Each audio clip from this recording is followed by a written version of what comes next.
While the media is trying to keep up with the flurry of executive orders, over 90 so far, that have been coming from the Trump administration, there's also quite a bit of activity at the state level that oftentimes goes overlooked. Officials are either embracing and running with what's been coming out of the White House, or they're pushing back, depending largely, of course, on whether it's a red or a blue state.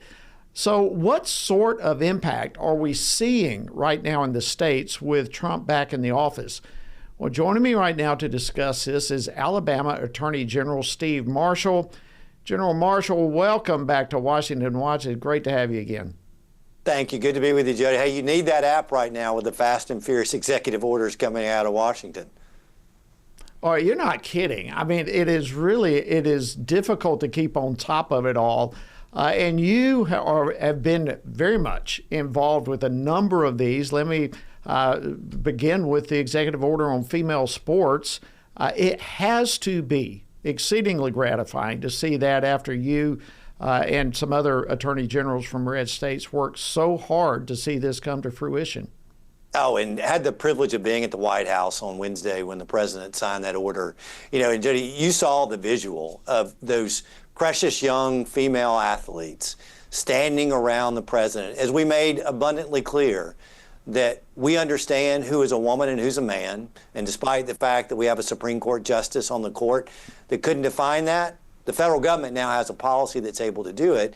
And then we are protecting the integrity of women's sports. And the president outlined the numerous reasons as to why this was so critical, whether it be the gains that occurred during Title IX for women to have access to our athletic fields, whether it's the safety of young women when confronted by transgender individuals that are participating against them and the health risk that goes along with it. But this is about preserving for young ladies the opportunity to compete fairly and honestly for recognition in the sports of their choice. It was a great day not only for our nation, but for the red states that have worked so hard to be able to establish that through both litigation as well as legislation in our own respective states. And I'm so pleased that you were able to be there in person. You certainly earned the right to be there. And again, thank you for all the work that you did. President Trump also signed another executive order to protect children from chemical and surgical mutilation, that which the left falsely calls gender-affirming care. But that's another area that your state really paved the way. And I think at this point we're seeing this whole issue take a different direction. Would you agree with that? Oh, absolutely. And Jody, one of the things that we were able to, through the litigation that we had in Alabama, is to expose the medical and legal fraud that was gender-affirming care. And you've described it. This is child abuse. And not only did we expose what was going on between Rachel Levine, an activist embedded within the Biden administration, the activist lawyers that were working with the WPAS and the other organizations establishing so-called standards of care, but we began to see this for what it was. This was simply a way to impose a radical gender ideology across the country under the guise of treatment for kids. You know, one of the things that was exciting, and I don't know if you saw the news today, where the Department of Justice, through my friend Pam Bondi, has notified the court in the case involving the state of Tennessee that the Department of Justice and the federal government has changed their position, that in fact they do not believe that the Tennessee law, similar to Alabama, that protects kids is otherwise violative of the Equal Protection Clause. And one of the things that we hope is that the court will still weigh in to be able to firmly and squarely say that states are allowed to protect kids in these situations, but really proud of the work that we've done here in Alabama to make sure that not only we're protecting kids, but also pushing back against a radicalized medical establishment that doesn't have kids at their best heart, but instead are working to promote a political agenda. Wow. Yeah, I mean, I sit here listening to you, and really all you can say is just wow. And it's almost like this is just a tip of the iceberg. There's just more and more and more of these type of executive orders that, frankly, many of these need to be codified. That's a topic for another day, I suppose. But you and some other red state attorney generals have also stood with President Trump's immigration policies. In fact, I saw the DHS has just shown that migrant encounters on the southwest border have plummeted by some 74% since President Trump took office. I don't think that's a coincidence. What do you say about that? No, I mean, it's amazing when we enforce the law, right? When we empower our law enforcement officials to be able to do their job, which they've not been able to do on the border for the last 4 years. But one of the things that Republican attorney generals are uniquely able to do is to be able to support the Trump administration when they're sued, which they will be sued, on many of the immigration orders that are coming. You've seen already the challenge to birthright citizenship, the effort of the Trump administration to resolve an issue that otherwise has been out there for a while.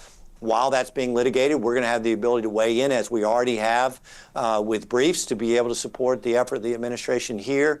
But look, President Trump has said he's going to make the border a priority, not only the southern border, right, but also the northern border, to make sure that not only people are coming here unlawfully, but to stop that flow of fentanyl that's killing people across our country. And so we're pleased already to see what the Borders Czar is doing in coordination with local law enforcement, which Secretary Noem is doing in being able to allow for those under her authority to be able to enforce the law, and a president that stood clear to be able to say that this is going to be a priority moving forward for this administration. And it really is a coordinated effort. It really is. And speaking of Secretary Noem that you just brought up, I know before she was confirmed, you and 17 other state attorney generals sent a letter to her asking her to review former President Biden's temporary protected status. That was a major issue. Tell us about that.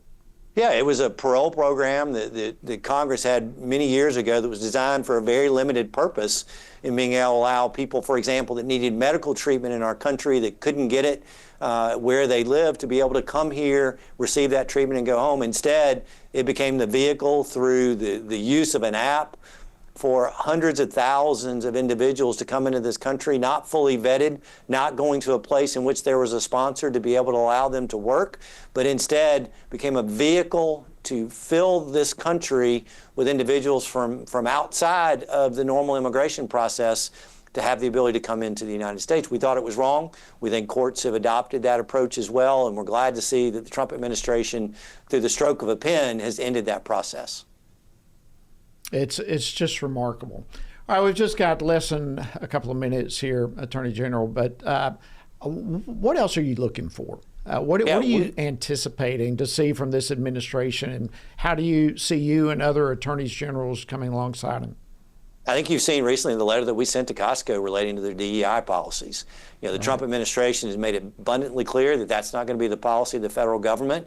But the other thing he's done is to direct the Attorney General to look at the possible liability and investigations into companies that are advancing a racially discriminatory policy. We're glad to be able to highlight that issue relating to Costco. We're pleased to see that many other woke corporations have transitioned back to a common sense approach and how it is they deal with their employees. And we'll look for other issues like that to be able to support the Trump administration moving forward. Well, it is breakneck speed, the manner in which this administration is moving forward on so many campaign commitment promises. I want to thank you, Alabama Attorney General Steve Marshall, for the incredible work that you have done in your state and the coordinated effort with so many other state leaders. And thank you for coming on Washington Watch to break this down for us. Thank you, Jody. We're just getting started.